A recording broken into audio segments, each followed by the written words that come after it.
বাংলাদেশ জামাতে ইসলামী ৩ নং খানকানাবাদ ইউনিয়ন ১ নং ওয়ার্ডের উদ্যোগে এক বিশাল কর্মী সমাবেশ অনুষ্ঠিত। ৮ নভেম্বর শুক্রবার বাদ আসর চট্টগ্রামের বাঁশখালী খানকানাবাদ সরকারি প্রাথমিক বিদ্যালয় প্রাঙ্গণে এক বিশাল সহযোগী কর্মী সমাবেশ অনুষ্ঠিত হয়েছে।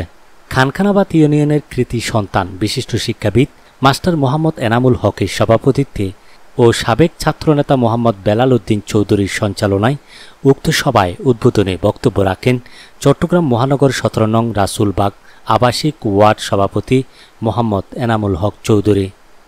প্রধান অতিথি হিসেবে উপস্থিত হয়ে বক্তব্য রাখেন বাঁশখালী উপজেলা পরিষদের সাবেক চেয়ারম্যান বাংলাদেশ জামাতে ইসলামী চট্টগ্রাম দক্ষিণ জেলা শাখার অ্যাসিস্ট্যান্ট সেক্রেটারি অধ্যক্ষ মাওলানা জহিরুল ইসলাম।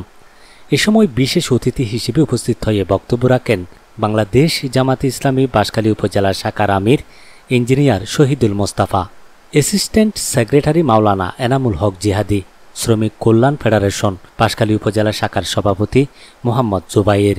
উপস্থিত ছিলেন সাবেক ছাত্রনেতা ও বাংলাদেশ জামাতে ইসলামী চট্টগ্রাম মহানগর ১৮ নং বাকুলিয়া ওয়ার্ড শাখার সেক্রেটারি এরফানুল আজিম চৌধুরী, ৩ নং খানকানাবাদ ইউনিয়ন জামাতে ইসলামীর আমির মাওলানা দেলোয়ার হোসাইন, ১ নং খানকানাবাদ ওয়ার্ড শাখার সভাপতি গাজী সরওয়ার আলম ও সেক্রেটারি রিদওয়ানুল হক প্রমুখ।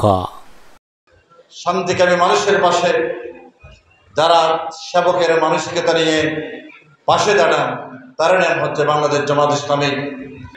এই আন্দোলনে নিহত শহীদ ফ্যামিলি প্রায় প্রতিটি ফ্যামিলির কাছে সংগঠনের দায়িত্বশীল জনশক্তি উল্লেখযোগ্য আর্থিক সহায়তা নিয়ে পাশে দাঁড়িয়েছেন। শহীদ পরিবারকে নিজের পরিবারের মতো, শহীদ পরিবারের সদস্যকে নিজের পরিবারের সদস্য হিসেবে গ্রহণ করে মানবিক একটি সংগঠনের পরিচয় দিয়েছেন বাংলাদেশ জামাত ইসলামী হচ্ছে। সেই নীতির সাথে একমত হতে পারে নাই, এই জন্য তারা কলমা পড়ে সেই কাজ করবে বলে সিদ্ধান্ত নিতে পারে নাই।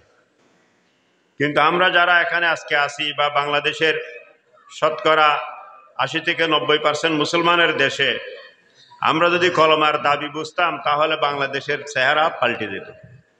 মহাগ্রন্থ কোরআন হাকিম আপনাদের সামনে সূরা তবা থেকে ৩টা আয়াতে কারিমা আমি আপনাদের সামনে পাঠ করেছি। যেহেতু আমাদের হাতে সময় কম, সেই হিসাবে কিছু কথা সংক্ষিপ্ত পরিসরে আল্লাহ তাআলার একান্ত রহমত হলে কিছু কথা বলে আমি আমার কথা শেষ করব। আর চাই না, ঠিক কিনা? আমরা একটু শেয়ার করবো আমার সাথে। আমরা স্বৈরাচারী কায়দায় জুলুমবাজ মানুষের স্বাধীনতা হরণ করে, মানুষের ভোটাধিকার হরণ করে এবং মানুষের জায়গা দখল করে, দখলবাজ জালেম, এইরকম কোন সরকার কোন জালেমকে বাংলাদেশের মানুষ আর বাংলার জমিনে চায় না, ঠিক কিনা?